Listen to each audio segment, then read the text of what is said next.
Good morning, guys. Welcome back to Witches of the Moon. I am your Wednesday host, Houston. This week we are talking about um,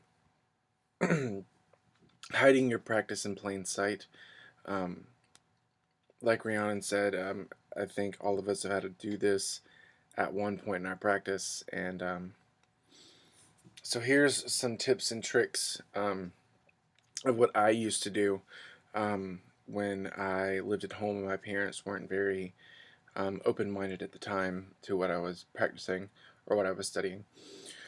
And also when I moved to college and had to live in student housing, here's what I did. First at home, I had, it's a long time ago, so excuse me. I had candles, I have like a scented candle in my bedroom. Um, and then I would have different stones, maybe stones from outside or um, crystals if I had bought crystals. But to begin with, it was stones from outside, and I had them around the candle. And I didn't have any magical tools at the time or anything like that. And I had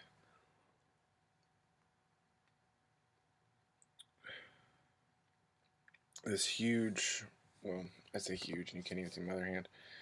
It was it's pretty big. It was a big candle stand, and so I had the candle sitting on the candle stand with the rocks around it, and it was elevated enough where I could, go. It was on my dresser, so I could go and kind of say prayers or connect or whatever, what have you. And that's something I did, and it just looked like a decorative candle set up.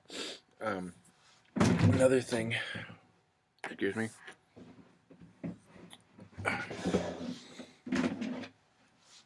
Another thing that I did when I was in student housing, I apologize for that, is I have a ton of books, and what I did was on top of my bookcase, I had a small altar to an extent. It was kind of like a Zen garden. I think Dollar Tree sold them that year or whatever. I got it from Dollar Tree. It was a buck or something. Um, Dollar Tree, Dollar General. So I had the Zen garden up there with different crystals in it. I had an incense holder, like the castle type incense burner holder thing you can get from Walmart. Um, there was some other stuff too, but I can't remember. And I think a candle and a candle holder, and that was it. It was just very simple. Um, but other ideas that you can do is you can have, let's say, if you are hiding your practice in plain sight and you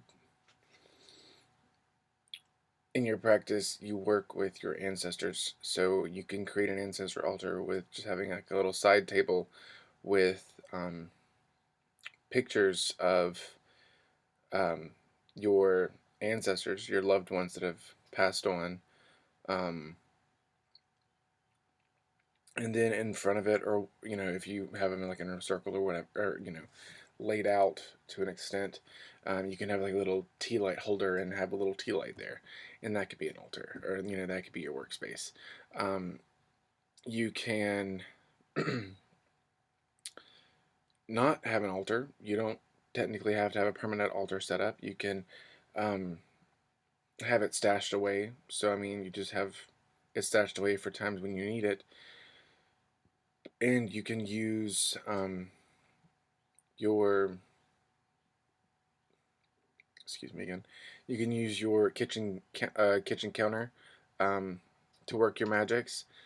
You can have everything in your kitchen, like if you're making if you're working your magic into your food, or if you're working your magic and making incense or oils or whatever, you can just have that, use your kitchen as your altar space instead of, and use everyday items, everyday herbs and spices and oils and things like that, instead of, getting or having everything out, in the open.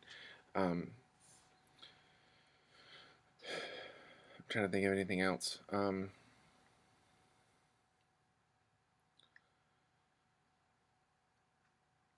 I can't really think of anything else at the moment.